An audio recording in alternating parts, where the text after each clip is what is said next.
Selamat pagi teman-teman semua, dan selamat pagi Bapak Bahrul Khairul sebagai dosen pengampu mata kuliah pendidikan anti korupsi.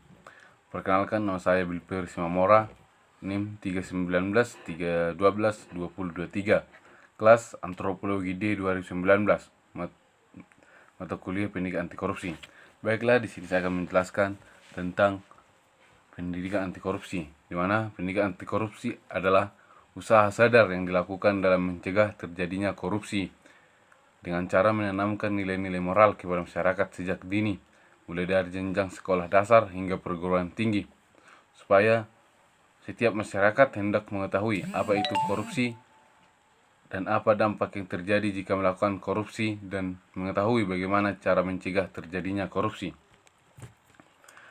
Adapun rumusan masalah, yaitu yang pertama, apa manfaat dan kegunaan mempelajari anti korupsi. Yang kedua, bagaimana cara Anda mencegah terjadinya korupsi atau pengalaman pribadi.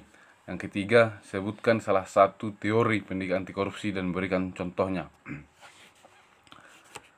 Baiklah, di sini saya akan menjelaskan manfaat dan kegunaan mempelajari pendidikan anti korupsi. Manfaat mempelajari pendidikan anti korupsi. Manfaat mempelajari ilmu pendidikan anti korupsi adalah di mana masyarakat menjadi lebih mengetahui apa itu korupsi, apa dampak yang terjadi jika melakukan korupsi, dan terlebih bagaimana cara mencegah korupsi dalam kehidupan sehari-hari. Adapun kegunaan mempelajari ilmu pendidikan anti korupsi ialah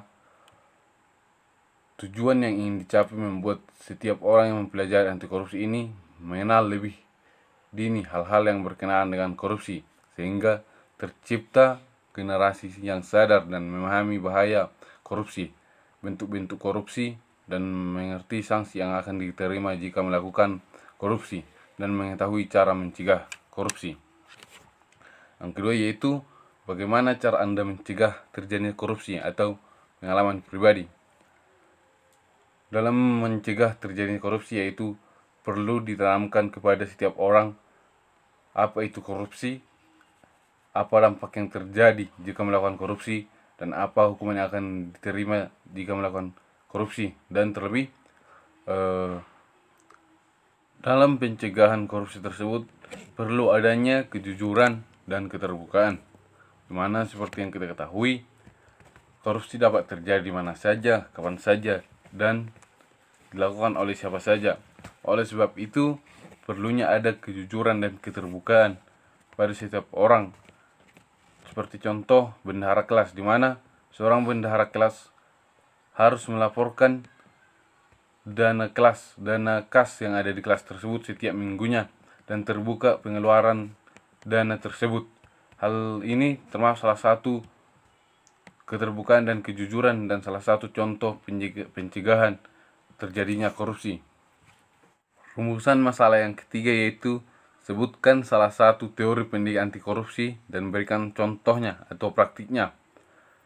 Di sini saya mengambil teori menurut Haryono Umar pada tahun 2012, di mana beliau mengatakan tujuan pendidikan anti korupsi ialah untuk membangun karakter teladan agar anak juga dapat menjadi promotor pemberantas korupsi, di mana hal ini sudah dalam prakteknya diterapkan, seperti bisa kita lihat di instansi pendidikan, di mana di sekolah dasar sampai perguruan tinggi pendidikan anti korupsi sudah diterapkan oleh pemerintah. Hal ini bertujuan untuk supaya generasi penerus bangsa mengerti apa korupsi, apa dampak yang terjadi, dan bagaimana cara mencegah terjadinya korupsi tersebut. Dan sebagai penerus bangsa atau agent of change, tentunya diharapkan dapat memberantas korupsi. Sekian penjelasan dari saya. Atas perhatiannya saya ucapkan